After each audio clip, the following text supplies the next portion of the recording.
God. Thank you very much, Mrs. Atilola, for this opportunity, and of course, Pastor Atilola, who is in the house, and all the crew who have come all the way to share this with our young adults. I say congratulations. And of course, our brother who spoke just before me, fantastic job. I picked a few things from what you are saying. Thank you very much. My name is Adeolu Durotoye, and my pleasure just to be before you to say a few things.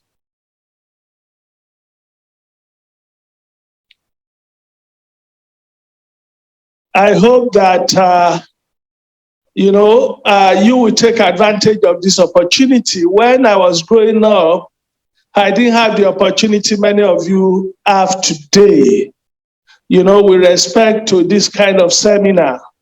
And I want to encourage you to take it very seriously, because this might be a game changer for your future.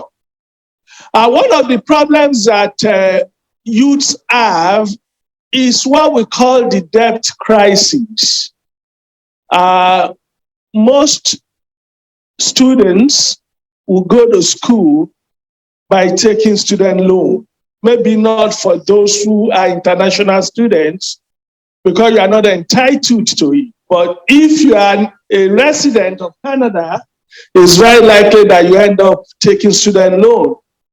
And, when we talk about financial crisis, it's due to all kinds of indebtedness that people are exposed to. So I just want to encourage you that even when you're out of school or while you are still in school, you can do better with respect to managing your finances. Number one, I want you to create the habit of budgeting.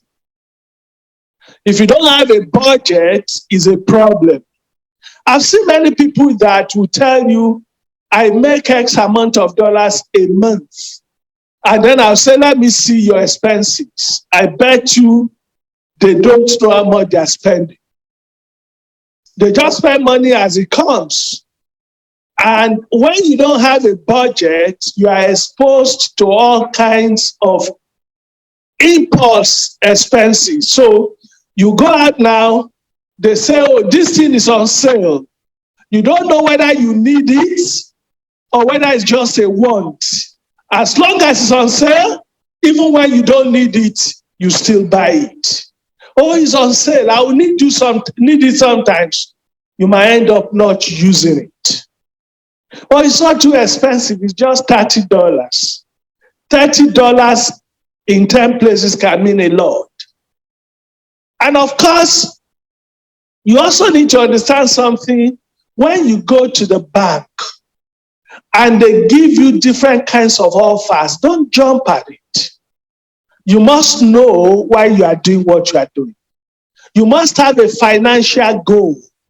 So you must have a short-term goal, medium-term goal, and long-term goal with your finances. So this book that has been shared, Saving Your Future, is really going to save your future. So I want to encourage you to read it.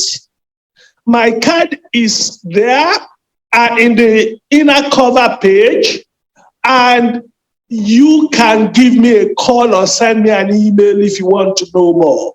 We have free financial literacy workshop every day of the week, Monday to Friday. It's just 1 hour each time, and it's over Zoom, and it's free.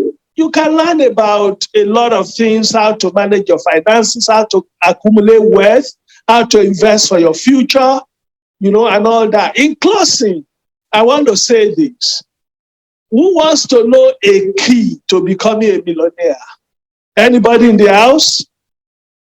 It's like only guys are interested. Ladies are not interested in becoming millionaires. Maybe they are thinking, I'll marry a millionaire. That is the key to becoming a millionaire.